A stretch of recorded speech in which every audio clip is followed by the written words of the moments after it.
Sesuai instruksi dari Menteri Desa melalui Dirjen pada tanggal 1 Maret 2021 tentang desa harus melaksanakan pemutakhiran data IDM Indeks Desa Membangun berbasis data SDGs untuk melanjutkan pembangunan desa di tahun selanjutnya.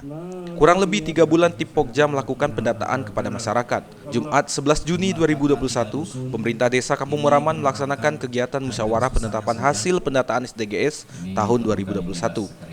Turut hadir dalam kegiatan ini yaitu Kades, Sekcam Lewong Utara, Babin Kamtipnas, TA Kabupaten Lebong, tim relawan Pokja Kampung Meraman, serta para tamu undangan lainnya. Dari pendataan yang telah dilakukan, diperoleh data penduduk dari 3 dusun desa Kampung Meraman sebanyak 464 KK dengan jumlah individu 1.454 jiwa.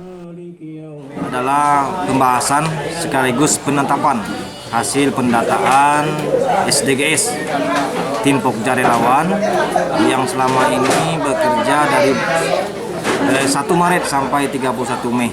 Alhamdulillah pada hari ini telah pembahasan sekaligus penetapan hasil pendataan SDGs untuk Desa Kampung Meraman. Kedepannya ini karena ini berkelanjutan, otomatis setiap 3 bulan dan 6 bulan ini nanti tim relawan ini akan bekerja kembali.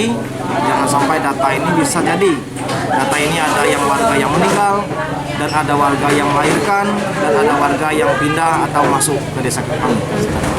Dan juga terima kasih kami ucapkan kepada pemerintah desa, juga tim relawan Pokja, juga tim pendamping desa yang telah bekerjasama dan telah memberikan yang terbaik dalam pendataan tersebut, karena telah melakukan pendataan selama 3 bulan, yaitu dari 1 Maret sampai dengan 31 Mei.